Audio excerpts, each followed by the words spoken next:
Hi, my name's Joe. I wish it was spring.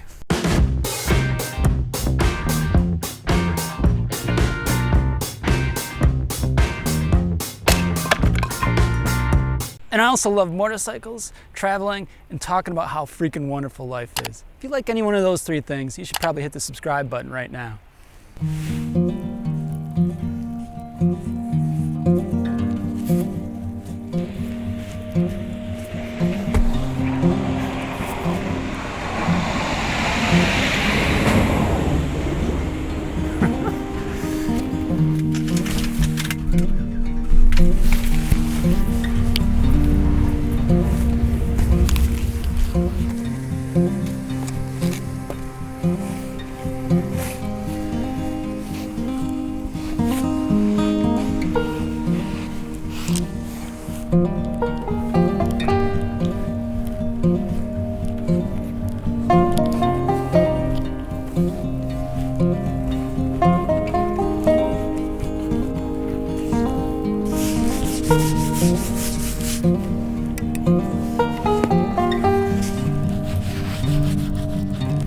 So today, I'm going to answer your questions about the Route 66 trip. Gotten a lot of them. I'll start with some of the ones that I get most.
Winters in Wisconsin.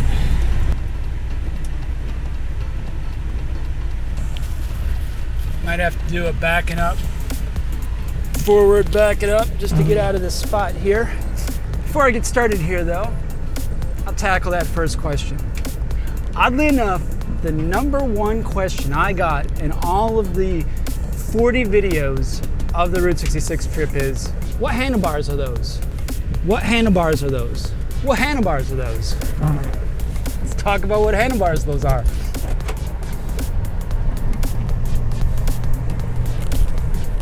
I get why everybody will be asking what handlebars those are. Those, my friends, are the Biltwell Chumps. And the reason I got those handlebars was because of the riding position. It's perfect for long distance trips like the Route 66 trip. I got asked that question so much that I created a separate playlist just for the Biltwell Chumps, because I have 4 videos covering the Biltwell Chumps, from the moment that I put them on and the difficulty that I had with the lines not being long enough, to the difficulty I had with them not slipping, and finally coming up with a really good solution to have them not slip. And that's covered in that 4-part series. I've got that link down below if you want to check that out. I don't know about you guys, but every time it snows in this state, drivers just get a little crazy. I think that's the case anytime it snows. People just forget how to drive. What I don't like, honestly, for those of you in northern states and in Canada that deal with winter and deal with snow, is the guys plowing the roads, they have a hard job. They have a ridiculously difficult job. And I see a lot of people trying to swerve around them, cut them off dangerously. And I respect the hell out of those guys in those trucks, man, because they deal with not only the snow, but also the people driving out there that just give them a hard time. So you live in a northern state, I don't think I need to tell most of you this, or any of you this, but give those guys a break, because they really do a great job for us, man. As I talk, there's one coming up here. Yeah. See, what I'm gonna do is I'm just gonna kind of go over to the side a little bit here, let him do his job.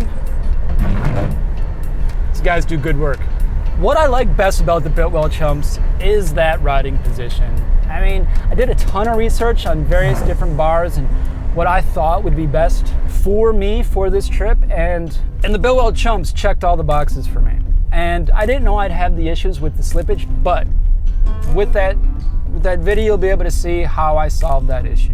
I think the video is titled, "Will the Biltwell Chumps Not Slip?" or something to that effect. Go ahead and check out that video if you're interested in the Biltwell Chumps. Why I think they slipped. Despite the slippage issue that I had, they're super good bars because I was able to figure out how to make them not slip and have that riding position that I want for touring on my sport. Biltwell Chumps were also reasonably priced for what I wanted to use them for. There's some bars out there with the same shape that you can buy for as little as 20 bucks. Are they good? I don't know, I've never used them, but I didn't want to take a chance on it. And there's some bars that are more expensive than the Biltwell Chumps that have the same shape. Biltwell Chumps just really checked all those boxes for me. So right now my garage is full of motorcycles. And my truck doesn't fit in there. That's why I had to brush off all the snow today. And where I park at work, it's an underground garage, and the climate in it is 50 degrees year round. So all this snow on here is gonna melt right off today. You ever see a Prius driver in a snowstorm? Looks like a small dog trying to get through the snow back to the door after going outside. All right, I am at work. About to pull into the heated garage. I am gonna continue this conversation on my way home. And I'll actually probably get into the garage and chat with you guys next to the bikes. So I will see you then. All right, so now I'm in the garage. It's still cold out, so I've got the heater running. Hopefully I stay warm enough to be able to answer some more questions here. So the next question I get asked a lot is, how did I plan for the trip? And part of that too, when that question is asked, I usually also get asked, what apps did I use? I did a ton of research about Route 66 and the parts of Route 66 that would interest me. Some of the landmarks, some of the roadside attractions I wanted to see, some of the cities that I wanted to see. And I marked those on Google Maps. And I made sure that no matter what, I was gonna stop and see these places because these places are the most interesting to me. This is before the trip. So one thing to know about Route 66, the route itself, is that it's not well marked. And in some places, like in Pontiac, Illinois is a great example. It has many different routes, and there's a lot of little cities, especially in Illinois, along the way where it says, this route was Route 66 from 1928 to 1942. And it has a sign directing you to go a certain way. And then it's got a sign below that that says, this is the route from 1926 to 1945 or whatever. So there's two different routes in a lot of different places, and you gotta choose which way to go. And it's gonna take you to different spots and different sites and different areas of a city, which is great because if you ever do Route 66 more than once, you've got a lot of different options. Or if you wanna just spend a day exploring a city, you could see the various parts of Route 66 that was the case during that time period or a different time period. It's fun, but it gets very confusing and the signage is confusing, and in some cases the signage isn't even there, so you're gonna get lost. So one thing I would suggest in planning a trip like this is to have points planned out ahead of time that you definitely want to go to. When I say points, I mean different landmarks, different places, different cities that you definitely want to go to. That way, if you get a little bit off the route, like I did a few times during this trip, you can remap yourself, reroute yourself to get to that next point. And as you can see during this entire trip, I didn't really have a set place I needed or wanted to be at a certain date or time, except for one, and that was the day I left, I knew I wanted to get to Chicago, and the day I needed to be home. I beelined it home those last 4 days. Why do we use beeline? Bees usually travel all quirky. You figure if you're beelining, maybe I'm not even saying it right. Is it even beelining?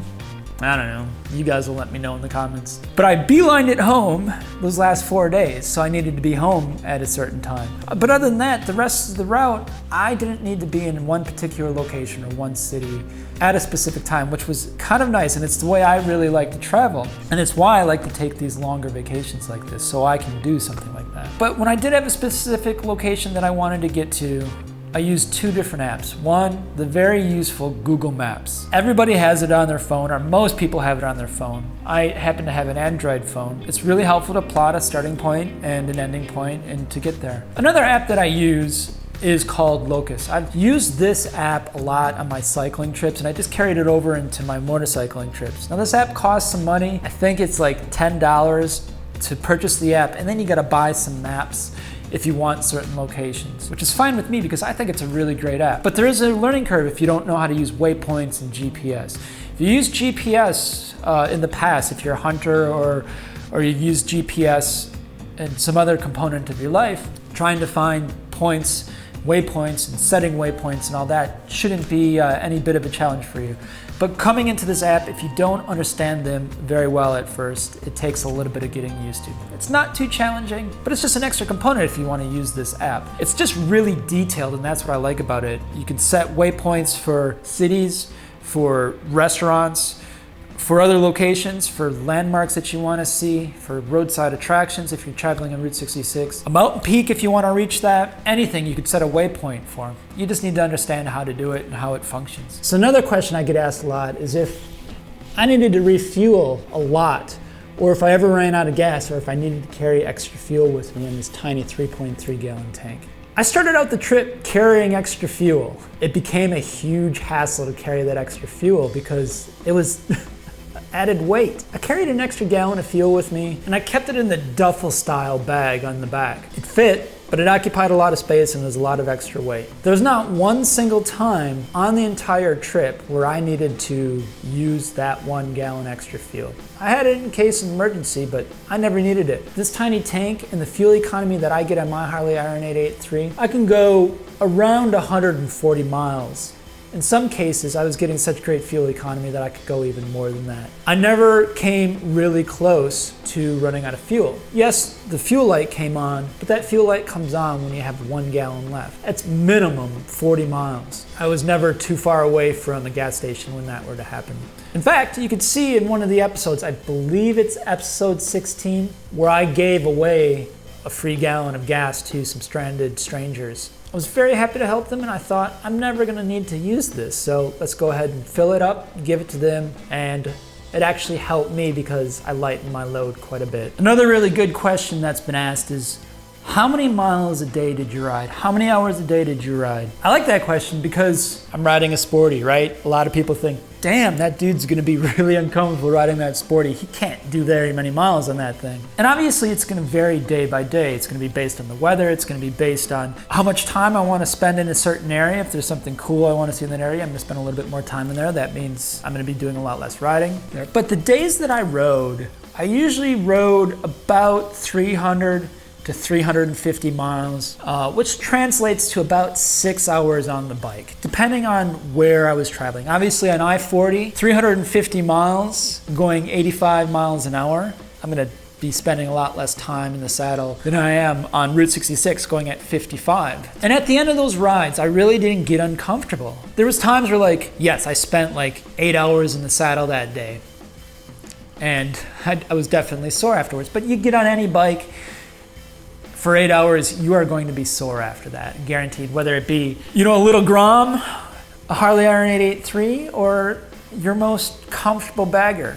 If you're spending 8 hours in the saddle, you're gonna be uncomfortable. The amount of miles and the times that I rode, though, I was fine. Related to that, though, is the question about my Saddleman step-up. How did it handle the ride? Or how did I handle it while riding? I'm gonna have a separate video for this. I need a long-term review video of that saddle. But I don't have it on my bike now because Wisconsin winters, it's a marine grade vinyl seat. Heat and cold, expanding and changing, and that's the quickest way to ruin any seat. I keep that in the house until it warms up or until I actually need to ride with it. I'll have a full long-term review of it pretty soon, but I'll say right now, this trip was made possible by the Saddleman step-up. Another good question is, how did you secure the bike? How did you secure things on the bike? And did you worry about that stuff? While camping, I try and pick campgrounds and areas where I know my stuff will be safe. There's kind of an unwritten rule while camping. I adhere to this, and I believe most campers adhere to this. If you see something and it's not yours, don't touch it. And obviously you can't trust everybody, but the campgrounds that I've been to, most people know that rule and live by that rule. So for the most part, I trust that my stuff will be safe in campgrounds. That said, if I were to walk away from my bike, I've got a bicycle lock that I use. I lock anything to it. I loop the bicycle lock around my sissy bar or around my handlebars and through, like if it was my jacket sitting there, I loop it through the arm and make sure that bicycle lock is securing that. Same with the bags on it. I'll loop the bicycle lock around the bags and make sure it's difficult to open.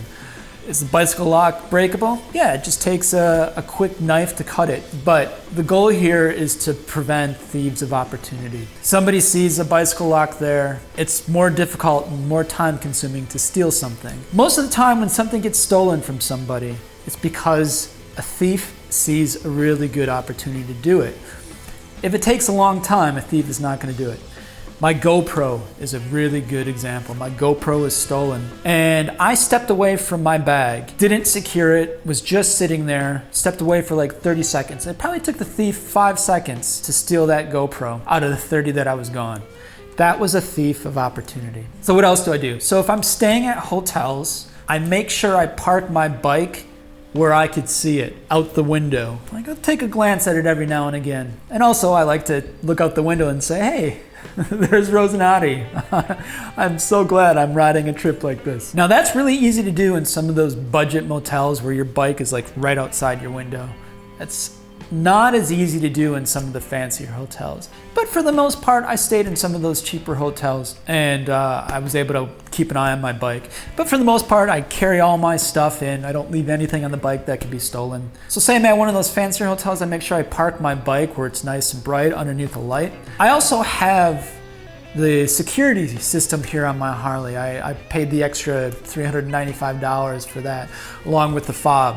And if I lock my fork, it's next to impossible to steal this bike. Yes, you hear the stories that somebody could pick up your bike and throw it into a van, but I don't know anybody that that's happened to, and I guarantee you, most of you don't either. Again, thieves of opportunity. If it's difficult to steal something, a thief is probably not going to try and steal it. Yet another question. Why don't you use saddlebags? I got asked this question so much because of the setup that I had, that I did a separate video of why I don't use saddlebags on the trip because it was asked so many times, which is understandable. A lot of guys like to use saddlebags. But for me, the way my setup looked on my bike, how it was streamlined and how I could carry everything that I wanted and needed, it was perfect. Go ahead and check out that video on why I didn't use saddlebags. Pretty thorough, and I think I explained myself pretty well, and I know some other riders commented saying, hey, that's a really great setup. I'm not going to use saddlebags either. I'm going to try yours. And if you've done that and you've tried my setup, go ahead and let me know how it's working for you. Now, I'm pretty cold here in the garage, so I think I'm going to take this inside and warm up and answer a few more questions. So hey guys, thanks for watching this video. The Q&A was getting a little bit long, so I decided to split it into 2 videos. During the first one, you saw a little bit of ice at the beginning. This next one, you're gonna see a little bit of fire. You'll understand when you see the next video.